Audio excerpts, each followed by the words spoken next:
Omicidio questa mattina a Marghera, un'anziana di 76 anni è stata uccisa a coltellate nella sua abitazione. Sotto torchio in queste ore il figlio 55enne che era in casa con la vittima. Sconcertati e sbigottiti i vicini dell'anziana, secondo una prima ricostruzione il figlio avrebbe tentato il suicidio e, scoperto dalla donna, ha rivolto il coltello verso di lei. Magliette manifesti, una cinquantina di risparmiatori beffati dal crack delle popolari venete occupano la sede di Veneto Banca di Montebelluna. Arrivano le forze dell'ordine. Inchiesta a tangenti, il Tribunale del Riesame ridimensiona le accuse nei confronti della commercialista e del finanziere trevigiani finiti in cella. Mesirca scarcerata, il colonnello ai domiciliari. Dopo l'arresto ieri pomeriggio di un richiedente asilo per resistenza pubblico ufficiale, Jesolo, cresce l'esasperazione in paese. Commercianti e albergatori dicono ora basta. Baby gang in azione a Quinto di Treviso, atti di vandalismo nella nuova scuola elementare, risse e minacce alla Sagra Paesana, la situazione è molto tesa. Le fiaccole di Porto Marghera che ospitarono la protesta degli operai della Vinyls saranno abbattute, a distanza di anni resta l'amarezza tra i lavoratori. Buonasera, ben ritrovati in diretta con l'informazione di Antena 3, questo è il telegiornale del Veneto. Cominciamo subito dunque dalle novità. Avete sentito l'omicidio questa mattina a Marghera, un'anziana è stata uccisa a coltellate. In questi minuti il figlio 55enne ferito è piantonato in ospedale.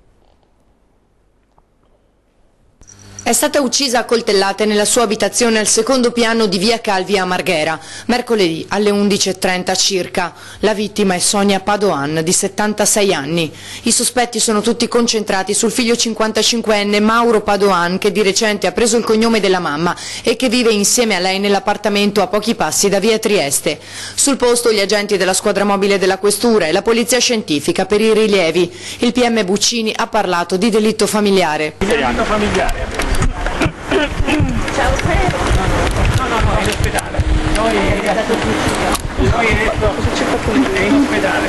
Noi adesso stiamo andando in ufficio per completare il nostro lavoro. È grave? In ospedale? Il figlio? No, è la mamma.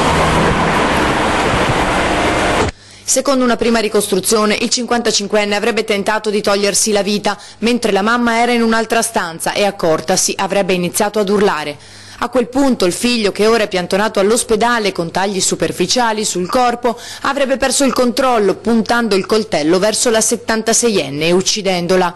Poi avrebbe chiamato lui stesso le forze dell'ordine. Ancora da chiarire però l'esatta dinamica della vicenda, che sarà più chiara quando gli investigatori parleranno con Padoan, insegnante di sostegno in una scuola di Dolo. E come dicevamo, l'uomo è piantonato in ospedale dove gli sono state prestate le cure per quelle ferite. Secondo alcune notizie avrebbero già notificato l'arresto, ma non è ancora confermato. Ovviamente lo sconcerto per quanto è avvenuto dei vicini. Sentiamo. Vedevo che apriva le tende, le finestre della veranda. C'è sconcerto tra i residenti di via Calvi a Marghera, dove Sonia Padoan è stata uccisa in casa a coltellate, delitto per cui è sospettato il figlio 55enne. Una vicina dice di averlo visto andare via con l'ambulanza, legato e insanguinato. Cioè, era tutto pieno di sangue, tutto Come si riesce a trovare con la sedia? A decine sono transitati davanti al nastro bianco e rosso posizionato dalle forze dell'ordine, chiedendosi cosa stesse accadendo. In molti sono concordi nel dire che mamma e figlio si volevano bene ed erano spesso insieme. Una tragedia familiare che si unisce ad un altro doloroso episodio che anni fa ha colpito i Padoan, il suicidio di un figlio. Si è ucciso 10 anni fa, sotto un treno. Era giovane? Mi sembra di sì, se mi ricordo bene. Giovane, sto qua a 50 anni, il figlio era 35-40 anni. La signora Padoan era educata e ben voluta, raccontano alcuni. Aveva allevato 2 figli nonostante le difficoltà. Cosa sia successo tra quelle mura, ora lo sa solo il figlio Mauro. Vedremo dunque se ci saranno novità nei prossimi minuti. Intanto occupazione pacifica questa mattina da parte di alcuni risparmiatori di Veneto Banca che hanno preso di mira la sede centrale di Montebelluna. Pretendevano di parlare con i dirigenti di Banca Intesa. A fare da paciere c'era il sindaco Marzio Favero. Cosa vi hanno detto per convincerli ad uscire? Allora, sembrerebbe che un alto dirigente ci inviti a parlare per vedere se troviamo un accordo, intanto a livello locale e poi quelli di Milano nei prossimi giorni. Così al termine di un'altra mattinata di forti tensioni a Montebelluna, con il blitz di alcuni risparmiatori armati di cartelli e magliette con le scritte "Per noi nessuna intesa". E oltre ai soldi mi hanno rubato la dignità anche. Siamo veramente alla frutta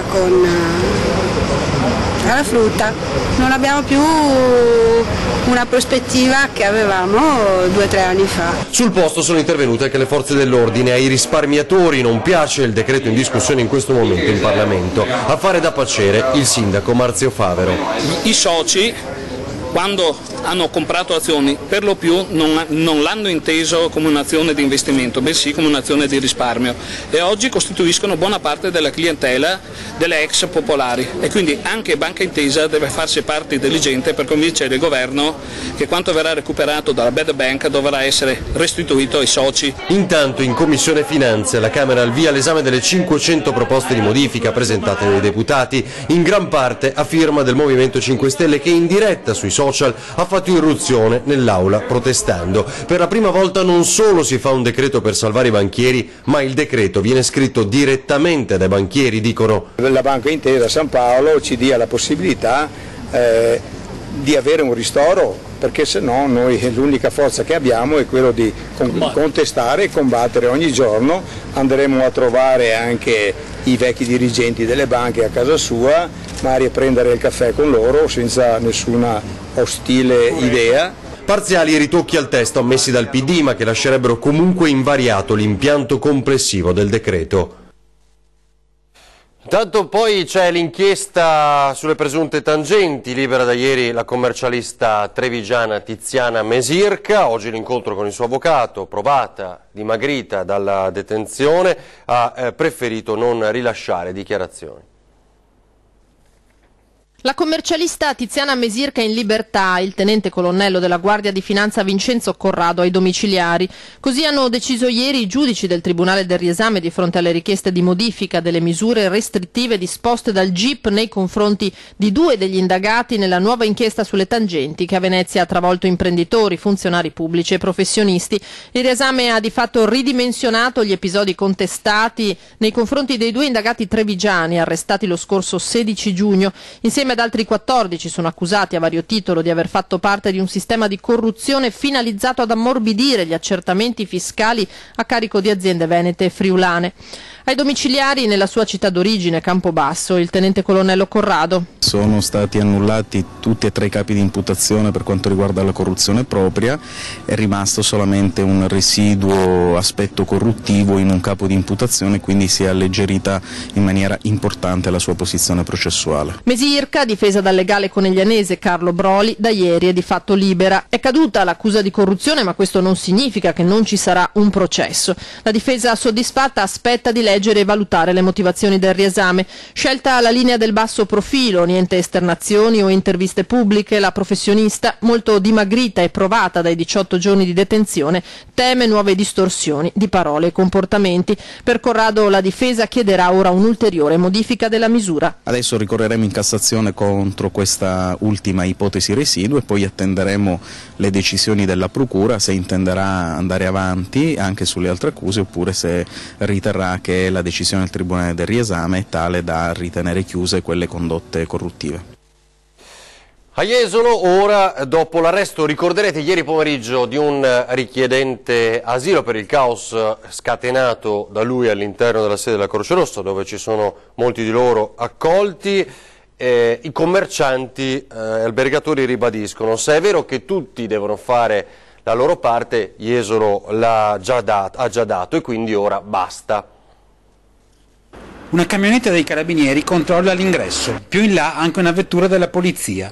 Nel primo pomeriggio di ieri, qui alla Croce Rossa di Jesolo, si sono vissuti momenti di forte tensione fra i richiedenti asilo, un centinaio circa ospiti della struttura, quando al momento del pranzo uno di loro ha dato un'escandescenza, innescando una furibonda lite con gli altri migranti e con alcuni operatori che sarebbero intervenuti per calmare gli animi. L'arrivo immediato degli agenti del commissariato non è bastato a sedare la lite, tanto che si è reso necessario l'arresto di uno degli ospiti. Il giorno dopo, sotto gli ombrelloni in spiaggia e tra i banchi dei negozi, non si può non riflettere su quanto accaduto. Episodio circoscritto all'interno della Croce Rossa, certo, ma Jesolo è una città particolare, avvertono soprattutto i commercianti. Il suo cuore pulsa di turismo ed ogni turbamento può incidere. Episodi simili sono dei campanelli d'allarme. Sono molto campanelli d'allarme, sono campane queste. È un problema per il turista che viene giù a Jesolo, perché il turista che viene giù a Jesolo passa davanti alla colonia dove ci sono e li vede sdraiati. Questa gente è sempre a zonzo così, che non ha niente da fare dalla mattina alla sera, insomma non va bene perché poi per vivere devono pur fare qualcosa e sappiamo come va a finire. Jesolo è una città accogliente, precisano, ma l'aumento dei migranti nella stagione estiva è un problema oggettivo. Sicuramente nel periodo invernale potrebbero tranquillamente stare perché ovviamente non c'è un grosso flusso di turismo. Forse nel periodo estivo... Certo che è un problema nazionale grande, questo sì, nel senso che adesso sono molti, sono troppi. Attenzione anche sul fronte della sicurezza percepita. Piazza Mazzini è molto problema, cioè è un problema da un paio d'anni perché io che sono da sola dentro e mi sparo 12 ore e vado fuori alle 8:30 di sera, devo guardare bene la strada per uscire. E infine anche gli albergatori avvertono: noi siamo stati accoglienti e anche Jesolo ha fatto la sua parte, ma ora basta, non si può andare avanti così. Noi ci fermiamo, abbiamo dato quello che dobbiamo dare, abbiamo chiesto al sindaco che riconfermi la richiesta, diciamo, di ritornare al numero che è previsto per quanto riguarda il rapporto residenti e accoglienza di questi profughi. E tra poco torneremo a parlare di profughi e avere un caso simile a Treviso. Intanto potrebbe esserci la pista dolosa dietro l'incendio scoppiato questa notte intorno alle 2:30 in un'abitazione di Oregni di Sospirolo, nel Bellunese. Quando i vigili del fuoco sono giunti sul posto, l'abitazione a 2 piani era completamente avvolta dalle fiamme. I pompieri intervenuti con 4 automezzi e 13 operatori da Belluno e Feltre hanno lavorato fino alla tarda mattinata di oggi per spegnere tutti i focolai della casa andata quasi completamente distrutta. La stessa abitazione nel gennaio del 2015 era stata già interessata da un precedente incendio. Le cause del rogo sono al vaglio dei tecnici dei vigili del fuoco. A Treviso i giovani teppisti in azione, a Quinto risse e minacce alla sagra del paese e poi danni alla scuola elementare Marconi. Una vera e propria baby gang che scorazza per Quinto di Treviso. Gli atti vandalici alla scuola elementare non sono che la punta di un iceberg di una serie di allarmanti episodi degli ultimi giorni. Una rissa, atti di teppismo e poi minaccia ai gestori degli stand e delle giostre della festa del Sile, la sagra del paese. Si sono presentate delle baby gang con richieste, con piccole risse, scaramucce e sì, noi abbiamo già allertato i vigili che faranno presidio nel luogo, i carabinieri che anche loro collaboreranno per la sicurezza. L'altra notte, quella che si presume sia la stessa banda di giovani teppisti, scavalcando la rete di recinzione dell'elementare Marconi, è entrata nel giardino della scuola, danneggiando le attrezzature sportive ed i pannelli di rivestimento dell'uscita di sicurezza, oltre a scritte e disegni volgari sul muro dell'ala nuova della scuola. Queste scuole sono state inaugurate 2 anni fa, sono state fatte con i soldi dei cittadini e vederle rovinate così ti lascia l'amaro in bocca, perché questi ragazzi devono capire che stanno sprecando dei soldi dei loro genitori, dei cittadini di Quinto. Unanime il coro dei cittadini, i vandali e le loro famiglie devono pagare il danno. Se sono stati dei ragazzini sarebbe giusto che i genitori pagassero, però bisogna vedere con chi si ha a che fare, perché molto spesso i genitori non vogliono ammettere gli sbagli dei figli. Farli, come si dice, pagare quello che fanno, perché rovinano le cose che sono state fatte nuove. Certo, bisogna vedere chi è stato. Ed il sindaco, oltre al pagamento dei danni, chiede di più. I danni verranno pagati, però secondo me qui ci vorrebbe una punizione esemplare, magari una zappa o qualcosa e metterli lungo le strade a far pulizie in modo tale che capiscano che queste cose non si fanno. Sacrosanto. E poi a Treviso, dicevamo, nel cuore della città, vietare non solo il consumo ma anche la vendita di alcolici nei pressi dei giardinetti Sant'Andrea. Dopo la rissa tra migranti ubriachi, il comune ha chiesto un incontro al questore e Cassugana pensa a un'ordinanza urgente. Da un lato i profughi accampati al parcheggio dell'Appiani, dall'altro il gruppo di una ventina di richiedenti asilo ubriachi che l'altro giorno si sono azzuffati ai giardinetti di Sant'Andrea. Le opposizioni insorgono contro il comune per la gestione della politica dell'accoglienza. L'amministrazione comunale chiede un incontro urgente con il questore. Domani il vice sindaco con il comandante della polizia locale incontrerà il questore per chiedere interventi ad una questione, quella dei giardinetti, che non è più solo di decoro ma di ordine pubblico. Il comune presenterà una serie di proposte di interventi previsti dal decreto Minniti sulla sicurezza. Stiamo valutando anche, ma potrebbe essere questa una strada come anche no, quella di una ordinanza contingibile ed urgente per alcuni mesi su quella zona e soprattutto anche rivolta agli esercizi commerciali che vendono bevande alcoliche. Presenti infatti in zona esercizi dove i migranti, ma non solo loro, acquistano alcolici per poi andarli a consumare nei parchi, dove peraltro già vige l'ordinanza che ne vieta il consumo. Ora occorrerà probabilmente intervenire anche nella fase precedente, cioè il fatto che si debba in qualche modo limitare l'acquisto di bevande. E ora a Noventa Padovano, dove i ladri scoperti si sono lanciati da 6 metri d'altezza e tutti i residenti hanno cercato di inseguirli. Una notte d'estate come tante a Vigonza, con le finestre aperte per accogliere il refrigerio della sera e il ronzio dei condizionatori che va. Una domenica sera scossa però dalle urla di una residente di via De Gasperi, appena coricatasi a letto al primo piano di un'abitazione che si è trovata faccia a faccia con i malviventi che erano entrati dalla porta finestra lasciata socchiusa per alleggerire la calura estiva. Secondo la testimonianza della donna, i banditi erano in 2 e si sono buttati dal poggiolo a 6 metri d'altezza. La testimone assicura che erano certamente dell'Est Europa.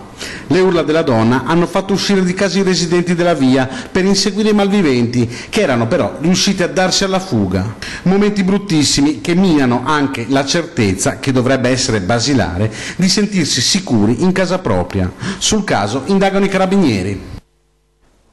Ora andiamo a vedere le immagini della protesta questa mattina a Roma della Coldiretti tutta contro il CETA, il trattato di libero scambio di prodotti con il Canada. Dicono: così rischiamo l'arrivo di OGM e ormoni della carne. In piazza c'era anche Luca Zaia. In migliaia gli agricoltori che hanno lasciato le campagne per invadere la capitale in piazza Montecitorio questa mattina davanti al Parlamento, dove è in corso la discussione per la ratifica del trattato di libero scambio con il Canada. Al loro fianco anche il governatore del Veneto ed ex ministro del comparto. L'Europa l'ha votata, gli Stati membri debbono ratificarla. Noi peraltro, sempre da bravi diligenti, siamo i primi a volerla ratificare. C'è da dire che se passa questo concetto noi avremo i nostri prodotti che possono tranquillamente essere imitati a livello canadese, perché si accettano le diciture stile, tipo, quindi tipo gorgonzola, stile gorgonzola, ma magari non è veramente gorgonzola, è un altro formaggio. L'accordo imposto dall'Europa prevede l'applicazione del principio di equivalenza delle misure sanitarie, consentendo di ottenere il mutuo riconoscimento di un prodotto, cioè di evitare nuovi controlli nel paese in cui verrà venduto. Tanto vediamo se i parlamentari si prenderanno la responsabilità di votare contro gli interessi e il bene del Paese. Noi oggi abbiamo una grande opportunità come Italia,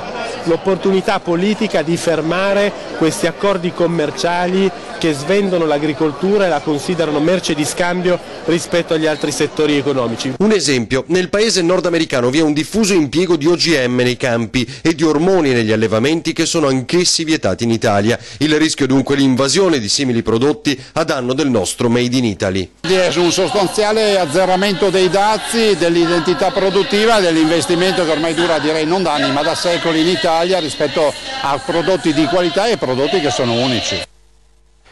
Ora l'operazione dei carabinieri della Forestale di Vicenza che ha bloccato una strage di piccole femmine di uccellini da richiamo. Sono 5 i denunciati. Una vera strage di uccellini. Per i richiami denunciate 5 persone, tra cui 2 veterinari, per detenzione ai fini di commercio illegale di fauna e maltrattamento di animali. Erode Birds è il nome della maxi operazione del gruppo di Vicenza dei Carabinieri della Forestale, traffico illegale di uccelli da richiamo per la caccia, trafugati dai nidi in natura e uccisione di femmine di tordo, merlo, cesena e fringuello. I 3 bracconieri si procuravano i nidi pieni di uova che trovavano sugli alberi nei boschi, li portavano ai 2 veterinari compiacenti che distinguevano i maschi, canterini, dalle femmine inutili come richiamo, e proprio queste ultime venivano soppresse. Le indagini continuano. È morto l'ex assessore ed ex consigliere regionale Mauro Bortoli, volto della concretezza della sinistra padovana. Aveva 61 anni. A darne l'annuncio oggi un altro ex assessore, Umberto Zampieri. Sin da giovane ha aderito al PC, poi PDS, poi Democratici di Sinistra, ricoprendo ruoli del dirigente negli anni 90, tra i quali segretario regionale, membro della direzione nazionale. Tanti incarichi, dal 2009 al 2010 poi è stato assessore all'urbanistica e al patrimonio del Comune di Padova, dal 2010 al 2015 invece consigliere regionale. E a Padova ancora, perché proseguono le consultazioni tra le diverse anime che hanno sostenuto la candidatura di Sergio Giordani. In maggioranza il tema ovviamente è quello della formazione della Giunta.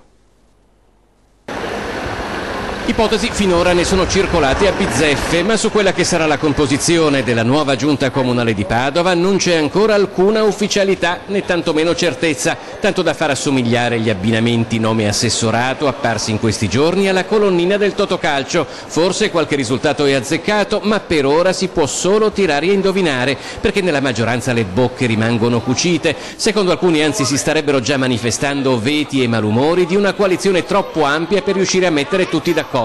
Da oggi però c'è una certezza. Gli accordi sono in corso di definizione, devo dire ho lavorato molto bene con Sergio Giordani, con cui c'è stata subito una identità di vedute, e ritengo che entro la settimana siamo in grado di comunicare i nomi di tutta la squadra. Hai detto entro la settimana, potrebbe essere entro questo venerdì quindi?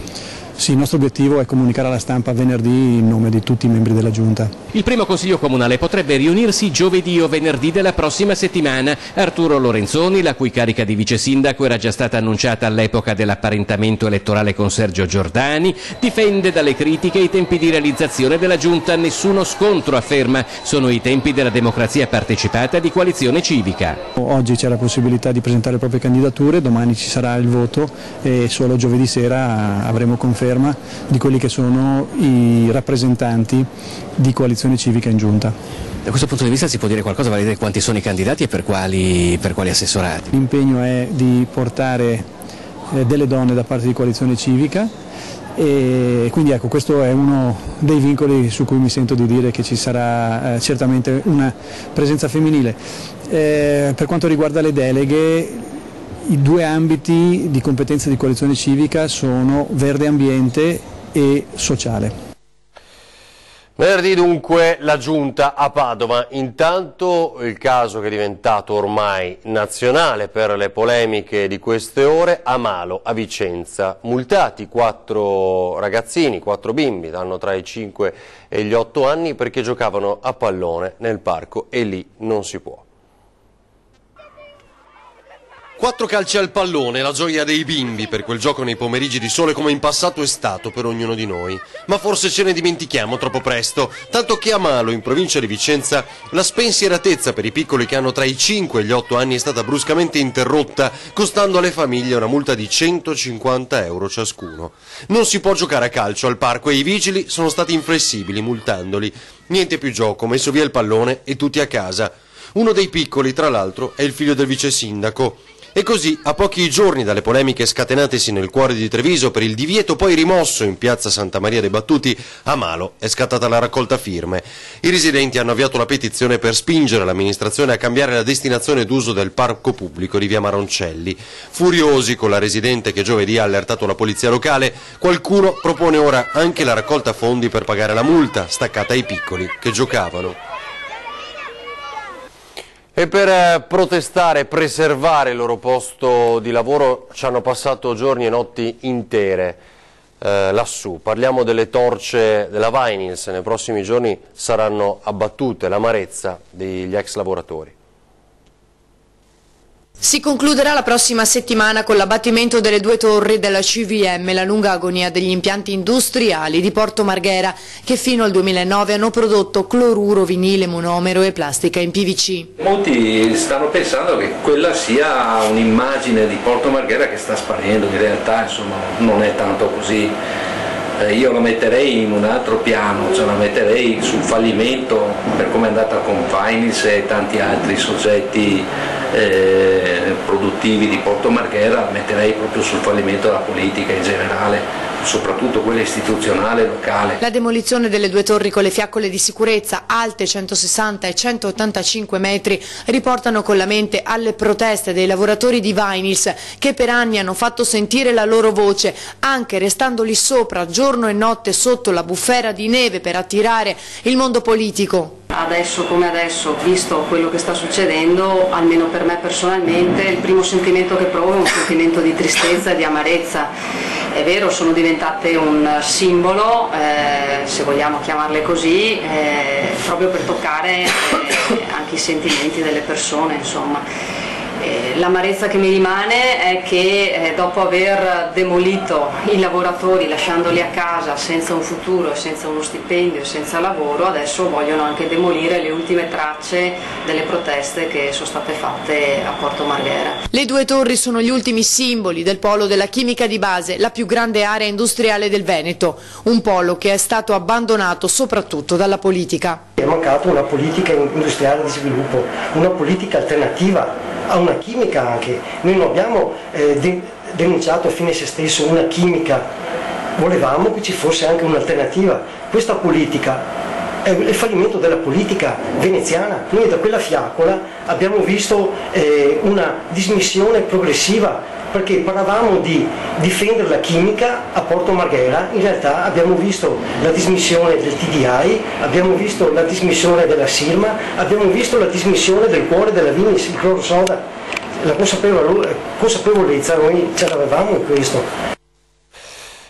Adesso vediamo invece la spettacolare esibizione ieri a Cortina sulle 5 torri della pattuglia acrobatica delle Frecce Tricolori. All'esercitazione militare alpina erano presenti anche il ministro della difesa Roberta Pinotti, il capo di Stato Maggiore della difesa generale Claudio Graziano, il comandante delle truppe alpine il generale Federico Bonato. 14 nazioni rappresentate all'esercitazione, splendide queste immagini, che ha tenuto centinaia di persone con il naso all'insù ad ammirare le acrobazie degli aerei delle Frecce Tricolori. Ora invece il salvataggio particolare, quello dei Vigili del Fuoco di Codevigo nel Padovano, che hanno recuperato un capriolo finito in un canale artificiale attiguo al fiume Brenta. L'animale è stato notato da alcuni passanti, tentava di risalire alla sponda non riuscendoci in quanto di cemento armato e quindi liscia per la presa degli zoccoli. I Vigili del Fuoco intervenuti dal distaccamento di Piave di Sacco sono riusciti a catturare l'animale con una rete per poi issarlo a bordo dell'Argine.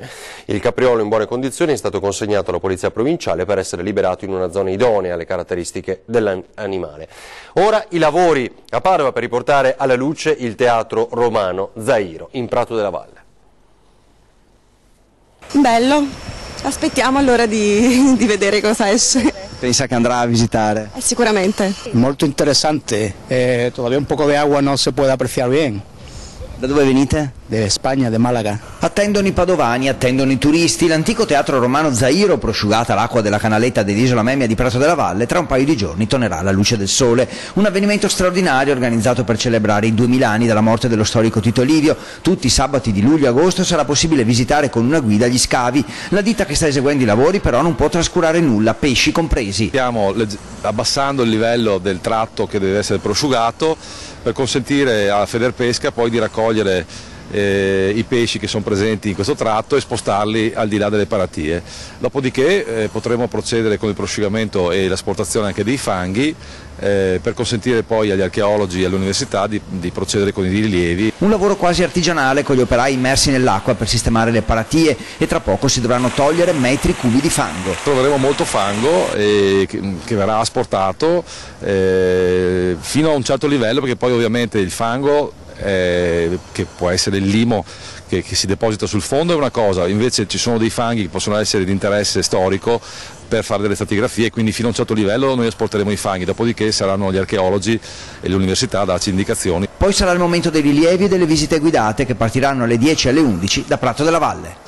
È una cosa molto interessante, sicuramente, quando si fanno delle scoperte così interessanti. Rimarrete qui qualche giorno, poi venite a vedere quando non c'è più acqua? Anoche vinimos y se apreciaba y esta mañana hemos vuelto para verlo con la luz del sol. Ha visto ieri, è tornata oggi per vederlo con la luce del sole, turista spagnola, quindi evidentemente. Intanto vi ricordo gli ospiti di 20 e 10 questa sera, saranno Antonio Bressa, segretario del PD a Padova, e il padovano della Lega Nord, però Fabrizio Boron.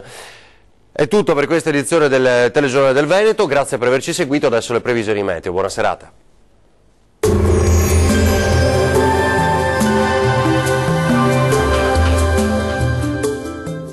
Da Vittorino, panificio, caffetteria, paninoteca e pub, aperto dalle 4:30. Bel tempo estivo con l'anticiclone Caronte che torna a infiammare l'Italia, nuova ondata di caldo sulle nostre regioni. Vediamo il dettaglio. Sul Veneto bella giornata soleggiata e stabile, possibile qualche raro isolato temporale sul bellunese più settentrionale. Vediamo anche le temperature che risultano essere in ulteriore aumento, massime previste tra i 29 e i 36 gradi, valori minimi attesi tra i 18 e i 21 gradi circa. Che tempo farà sul Friuli Venezia Giulia? Anche qui avremo una splendida giornata di sole su tutti i settori con cieli completamente sereni come ci mostra la nostra grafica. Più caldo con temperature massime tra i 29 e i 33 gradi, valori minimi attesi intorno ai 20-21 gradi circa. Concludiamo con uno sguardo alla situazione meteorologica del Trentino Alto Adige. Possibili locali addensamenti e qualche raro temporale pomeridiano sui settori alpini di confine, tanto sole invece altrove. Temperature massime che risultano essere in aumento, previste tra i 33 e i 36 gradi, valori minimi sui 17-18 gradi circa. Il mare sarà generalmente quasi calmo, i venti invece saranno deboli e sudorientali. Dal meteo di Antenna 3 per ora è tutto, arrivederci.